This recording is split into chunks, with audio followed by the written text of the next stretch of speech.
One of the things I was also looking at your materials, and you say it's important for employees to feel as if they are heard, seen, Mhm, mhm.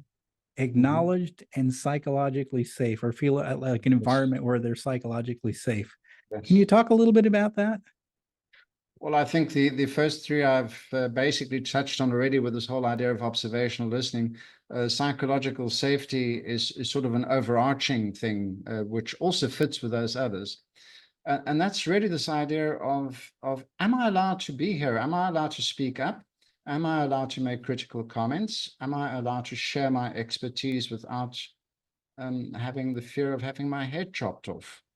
So, basically, feeling safe to me is a prerequisite before people are going to make any critical comments.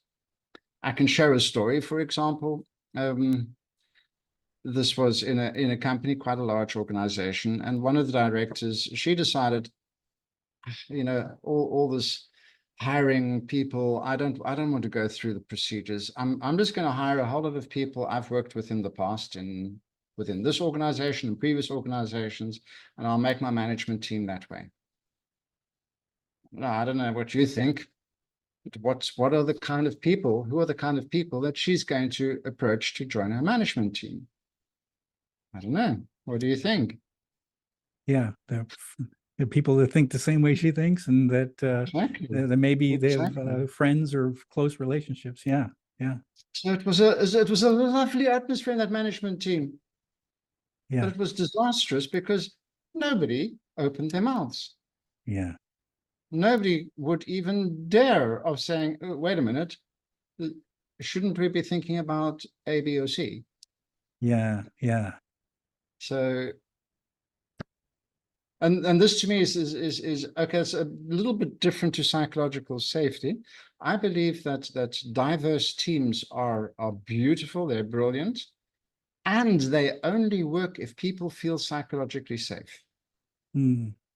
If people don't feel the safety to be able to be authentic within that team, what's the point?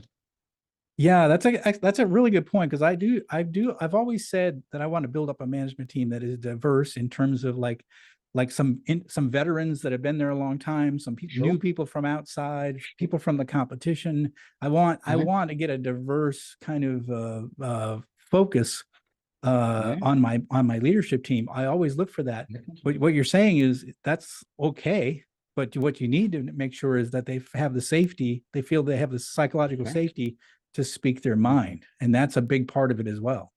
Sure, because if you only look at diversity in terms of who you hire, and you don't have this extra part of safety, Yeah, you're going to lose that diversity very quickly. If people don't feel safe, what are they going to do?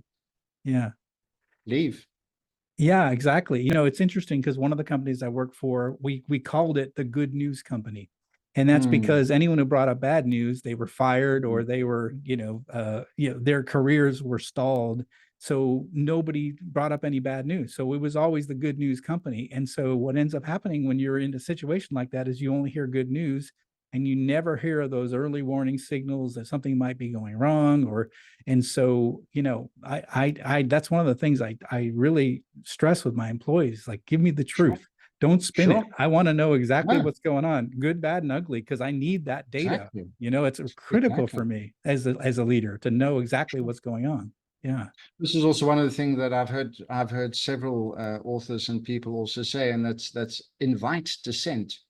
In other Mm, words, just ask people, please play the devil's advocate. I want to know what can go wrong.